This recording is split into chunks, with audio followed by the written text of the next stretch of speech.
F2 AI Assistant er en fuldt integreret løsning ind i din standard F2, som bruger Generative AI til at understøtte en række af de gængse dokumentbehandlingsopgaver. Det unikke ved vores AI-løsning er, at den er fuldt integreret i platformen F2. Det vil også sige, at vi sidder på den fulde tech-stack, og det hele foregår on-premise. F2 AI Assistant er udviklet i samarbejde med og til de offentlige myndigheder. Det betyder, at der er fuldt styr på al compliance, både det forvaltningsretslige, men også det IT-sikkerhedsmæssige. Så du har et fuldstændig sikret miljø, hvor du har kontrol over alle dine data, og vi ikke deler med nogen som helst andre. Som sagsbehandler i F2, der bruger man generelt rigtig meget tid på at bearbejde forskellige dokumenter. Det betyder både at læse store dokumenter og prøve at opsummere den viden, men også at generere dokumenter, hvor man bruger rigtig lang tid på at finpuste, inden man kan sende det op til f.eks. ministeren til godkendelse. Så F2 AI Assistant er tænkt til at understøtte det. Det kan også bruges til at oversætte forskellige rapporter, hvis du har noget på mange forskellige sprog, som stadig er fortroligt, så du ikke kan tage det ud af dit miljø.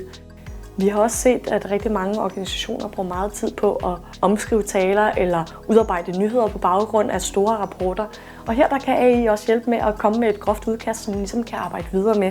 Fordelen som offentlig myndighed, det er, at det frigiver tid til at løse nogle af de kerneopgaver, I har, hvilket også hæver kvalitetsniveauet af dem.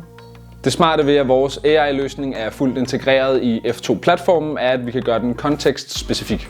Det vil også sige, at når man for eksempel står på en akt, hvor der er vedlagt diverse dokumenter, jamen så kan man bruge de her dokumenter som input til modellen.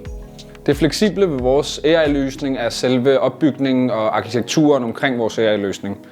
Grundet at vi sidder på det hele selv, så kan vi også nemt udskifte modeller, når der kommer noget nyt og forbedret.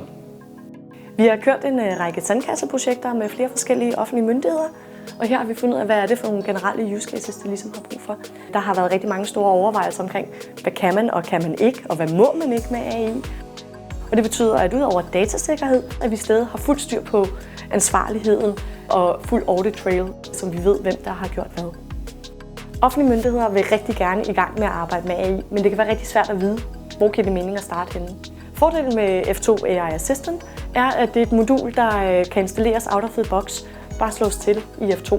Så kan I som organisation ligesom finde ud af, hvordan er det, vi vil bruge det, hvordan kommunikerer vi omkring det her ud i organisationen, og generelt få nogle erfaringer omkring Generative AI.